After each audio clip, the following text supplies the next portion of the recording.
আজি আমি এখন মুভি চালোঁ। সেইখন নামটো কৈয়ে দিওঁ প্ৰথমতে, আমিৰ খান প্ৰডাকশ্যনৰ পৰা আহিছে আৰু ডেলি ভেলিৰে পাৰ্ট 2 বুলি বিক্ৰী কৰা টাইপত তেওঁলোকে কৰিছে অলপমান। নাম হ'ল হেপী পেটেল। নমস্কাৰ এভৰিৱান, আপোনাক সকলোকে আপোনালোকৰ নিজৰ চেনেল আৰু প্ৰথম অসমীয়া মুভি ৰিভিউ চেনেল চাই উইথ চিনেমালৈ স্বাগতম জনাইছোঁ। আপোনালোকে যদি চবতকৈ আগতে অসমীয়াত মুভি ৰিভিউ চাব বিচাৰে তেনেহ'লে আমাৰ চেনেলটো ছাবস্ক্ৰাইব কৰিবলৈ একদম নাপাহৰিব। একচুৱেলি আমাৰ মানে আপোনালোকৰ। আহক এতিয়া ৰিভিউটো আৰম্ভ কৰোঁ। আমি মুভিখন কেনেকুৱা লাগিল আমাৰ চাই কিনে।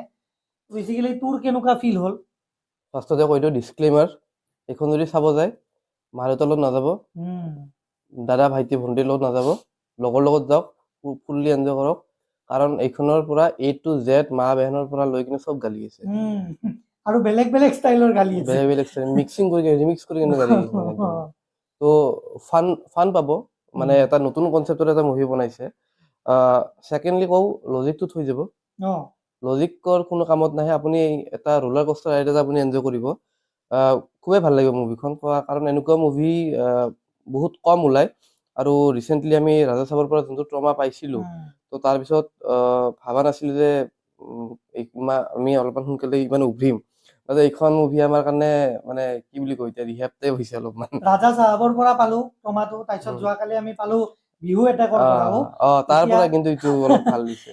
এতিয়া যিয়ে নহওক, মানে মুভিখন আপোনালোকে ই লজিকটো থৈ যাব বুলি এইকাৰণে কৈছে কাৰণ মুভিখন ইমান মানে লজিকেলি বহুত বেছি হেৰি নহয়, কি আপাৰ হেণ্ড থকা মুভি নহয়, কিন্তু কমেডি ভৰপূৰ আছে। আপোনালোক বিৰাট ভাল লাগিব। খালি আপোনালোকে পাৰে যদি নিজৰ বন্ধুৰ লগত যাব, ই অলৰেডি এইটো কথাও কৈছে।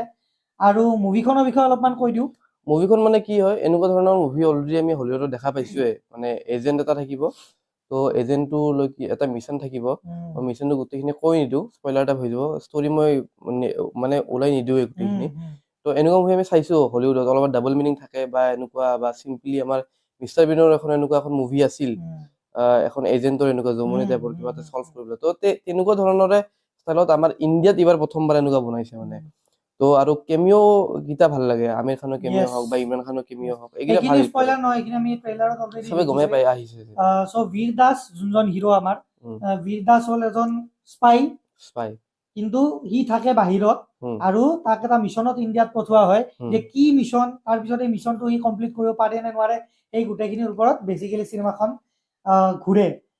আমাৰ খান কিন্তু খুবেই ভাল লাগিছে, মানে এইটো কওঁ মই, বীৰ দাসৰ কিন্তু একচেণ্টটো খুব ভাল লাগিছে। যোনটো ইণ্ডিয়ান একচেণ্টটো দিছে আৰু লগতে যোনটো ব্ৰিটিছ একচেণ্টটো দিছে, দুটাই ভাল লাগিছে। মানে বহুত ইণ্টাৰেষ্টিং। আৰু বীৰ দাসৰ কাৰণে মুভিখন বেছি হাঁহি উঠিছে মানে। আৰু মইতো বিচাৰো বীৰ দাসে আৰু মুভি কৰক, ষ্টেণ্ড আপ কমেডিৰ পৰা আহি কিনে অলপমান মানে মুভি কৰক। মুভিত ভাল লাগে কিবা মানে। আৰু আমিৰ খানে মুভি কৰাতকে প্ৰডিউচ কৰক।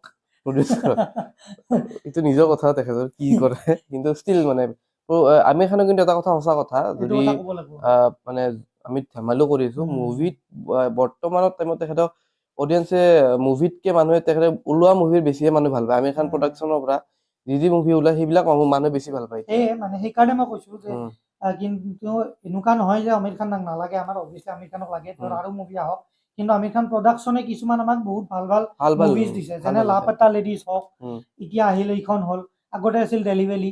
তো এনেকুৱা টাইপৰ মুভি কিছুমান আহে আমিৰ খান প্ৰডাকশ্যনৰ পৰা, যোনটো আমি বাকীবিলাক প্ৰডাকশ্যন হাউচৰ পৰা দেখিব নাপাওঁ। চিক্ৰেট ছুপাৰষ্টাৰ এখন খুব ধুনীয়া মুভি আছিল। চ' আমিৰ খানে এনেকুৱা মুভি, মোৰ পাৱাৰ টু হিম, আৰু বেছি এনেকুৱা ভাল ভাল মুভি প্ৰডিউচ কৰি যাওক। আৰু আমিৰ খানৰ কেমিঅ'টোতকেও বেছি ইমৰান খানৰ কেমিঅ'টো অলপমান নিজৰ বাপৰে বাপ, বহুত এটা ডিকেডৰ পিছত আহিছে স্ক্ৰীনত। তো মানে এতিয়াও কিন্তু মানুহজনৰ কিন্তু লুকছ বদলা নাই, সেই চেমে আছে মানে। এই জানে তুয়ে জানে নাৰ যোনটো আছে, বা ডেলিভাৰী আছে। তো এনেকুৱা মুভি দৰকাৰ হয়। আৰু উইকেণ্ড হয়, ফেষ্টিভেলৰ অলপমান বিহু চিহুৰ কথা চলি আছে, মানুহবিলাকে যদি অলপমান মুডটো চিয়াৰ আপ কৰিব খোজে, অলপমান হাঁহিব খোজে, এইখন চাব পাৰে। এইখন মানে এখন চাবলগীয়া মুভি, এৰি দিব লগা মুভি নহয়। মানে আপোনালোকৰ যদি লাইট হাৰ্টেড ফিল কৰিব মন আছে অলপমান, তেনেহ'লে নিশ্চয় গৈ কিনে ৰেকমেণ্ডেড মুভি আজি আপোনালোকৰ ওচৰৰ, আজি বা অহাকালি পৰহি যেতিয়া পাৰে চালে হ'ল আৰু মুভিখন চাব পাৰে।